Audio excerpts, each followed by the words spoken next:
Previously on Squad Sprint. So, the Spanish Grand Prix. Who will come out on top here today? 14 drivers ready to take the 5 laps. Ben's gone for an almighty dive bomb. Carnage into turn 1. And that's the thing, a Mercedes has just gone flying round into the first corner. But Veloce Surprise makes it 2 from 2 in the Veloce Squad Sprint Series. And Formula Danny has to settle for second. 50. Hello everyone, and welcome along to round number 14 of the Veloce Esports Squad Sprint.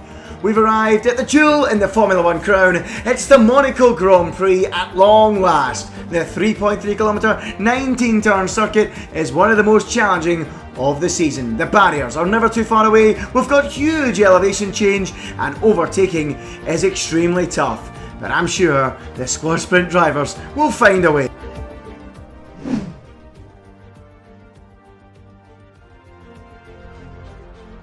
It's the one they all want to win. That's right, round 14 of the championship, the Monaco Grand Prix. The most important and prestigious race of all is coming your way next. But let's take a look at the starting grid. John Isaac Harris lines up on pole with Niren for company in P2. P3 for Joe Wilkes, Arava lines up in P4.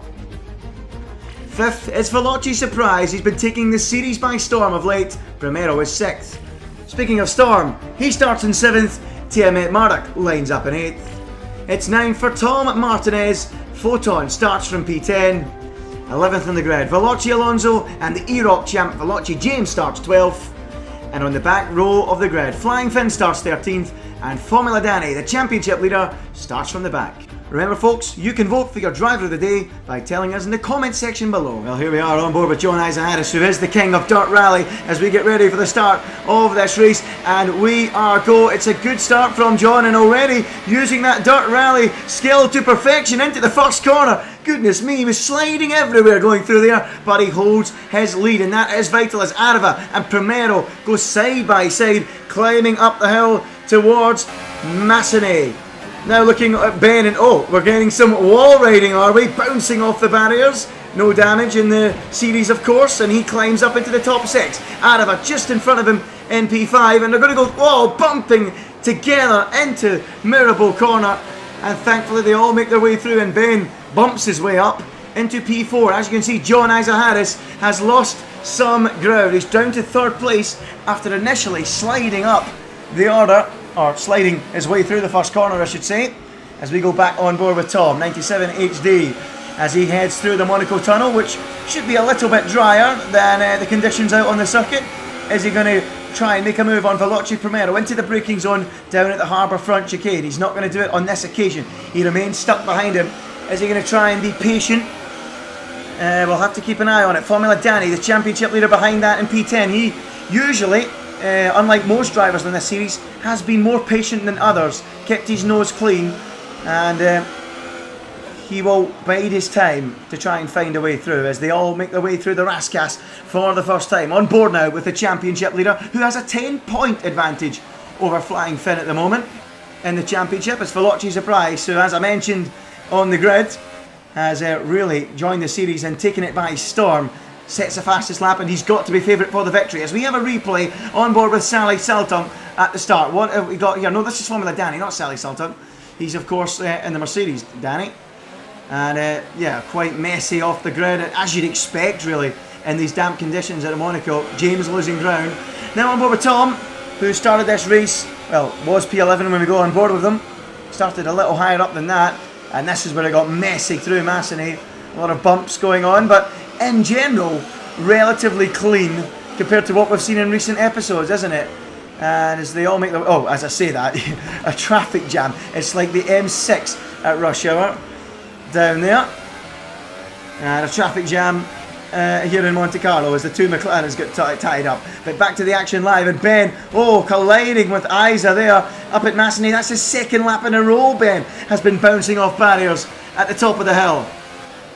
So, not too much patience from him, and John goes straight on into the barrier in the damp conditions, and that's easy pickings. We've got a huge traffic jam. How are they all going to squeeze through there? Somehow they do. Only a car's width room in normal F1 conditions. That'd probably be a red flag, wouldn't it? But James and Tom just about avoiding the chaos there.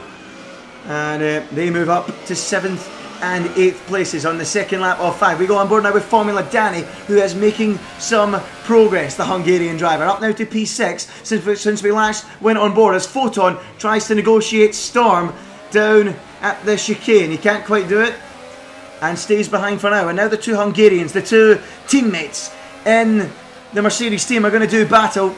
But Danny, as I mentioned, bides his time quite often in this series, and respect to him for that as they head down into the Raskas corner. Look how slow it is, 50 kilometres an hour through there. Storm's a little bit deep. Photon hints at making a move, goes up the inside, can't quite do it. Now Danny, tucked up behind Photon, gets a face full of pit boards, and that would have knocked him out on cold if it was real life, but it's not, and he's up the inside and through ahead of Photon. Now we go on board with Tom, not free wide in Monaco. Oh, thank goodness for that. That would have been unprecedented. I don't think I've ever seen that. And Tom thinks better of it and backs out as we go on board with Tiamat Marduk going side by side with Eterno Veloce, and the Aussie makes it stick and is now up into P2. So Ben making some progress into second place now, but Veloce surprise once again, as we've seen in previous races, taking the bull by the horns and running away with it, as Tom, as we rejoin this battle, has a look up the inside of Photon and Sonj.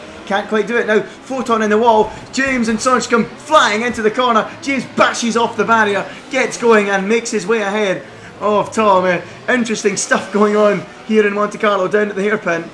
And James battering rams his way up into P7, if not touching Tom, certainly bouncing off the barriers and making his way through. Lap 3 out of 5 here in Monte Carlo. And there's been plenty of action so far as they make their way through that chicane once again. It's probably the best area if you want to make a legit move on this racetrack, turn 1 being the other one. I've seen some wacky moves in league races in the past at other areas of the track, and yeah, I wouldn't be surprised if we've seen some here, as Veloce Surprise again pumps in a new fastest lap of the race. Tiamat Marduk in second, chasing him down. But if you catch Veloce Surprise, that would be something special. We know, of course, that Ben does race in AOR, but Veloce Surprise really as a rising star on the esports scene. Be sure to check that out when the esports gets going this year. He is going to be one to watch. Now on board with Formula Danny, behind Storm, and as I mentioned, takes his time making moves and tries to measure one up. Veloce Storm might be the reason we've got this rain here, bringing a storm of his own, and Danny has a look up the inside. That is a beautiful move. Well, I'm just past saying, oh, has he completed it though? He's on the outside for the hairpin. Can't quite do it, but that was great racing between the pair there. Great respect showing. Danny forcing the issue, tried it up the inside, couldn't quite do it. They almost went side by side through the hairpin, and Storm stays ahead. But that's what we love to see in the squad sprint. Fantastic racing, but Danny couldn't quite get it done. It'll be one to watch. Can he get it done before the finish as Tom lines up the battle? Oh, and James has spun it. An uncharacteristic error there from the E-Rock champion. A spin. Goodness me, very rare we see that, but James drops down, and that will further dent his championship hopes as he drops down the order. So Tom, as a result, climbs up to 7th place, but they're all queuing up behind Veloce Storm, looking to make a move. You could call this Storm's home race, Paul Ricard being the other one. Monaco pretty much is in France, you could say. And Formula Danny onto the final lap, trying again to make a way through on Storm. I really enjoyed that battle they had on the previous lap. Is the Hungarian planning a move this time? But incredibly, he's dropped off the back of Storm. And Storm's now hassling Eterno Veloce for P4.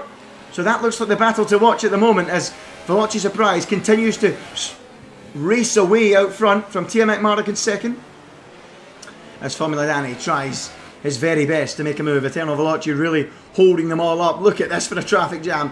Danny pushing Storm, saying, get a move on. I want to pick up the throttle. I've got a championship to lead to protect here.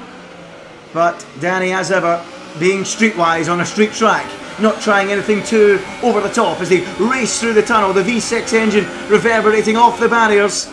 As Storm tries up the inside on Eterno Veloce, they all miss the chicane. Tom will now get himself involved in the battle, gets great traction, but it gets boxed in. There's nowhere for him to go, and he remains behind. But the big winner there was Formula Danny, who moves up into P5 on the final lap of the race. really close action, but Veloce Surprise has won again in the squad sprint. It's Tiamat Marduk that finishes the race in second, a strong showing from him, and Sonch comes home in third. Well, it was a race of patience behind that. It was fourth for Eternal Veloce, Formula Danny a respectable P5, and Storm in sixth. Well, let's take a look at the final full race results. Veloce Surprise picks up the 25 World Championship points for the third time already since joining the series. Tiamat Marduk brings it home second, a good showing for the Aussie, with Songe completing the podium. Joe Turner-Wilkes, a good result for him in P4. Patience in P5 for Formula Danny. Tom Storm Lartelo was 6th.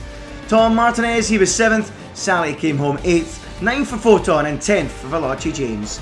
In the Drivers' Championship, Formula Danny opens up a 16-point lead now. Is that decisive over Flying Finn in second? He's 30 points ahead of his brother, Veloce Alonso in third. A bad day at the office for Veloce James sees him drop down to 4th, with Photon in 5th. The best performing content creator, it's Tiamat Marduk in 6th. He's a fraction ahead of the other content creator, Tom Martinez, in 7th. That could be a fascinating battle as the season goes on.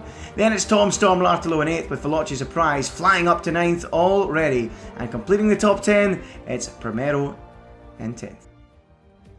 Next time, round 15, Mexico.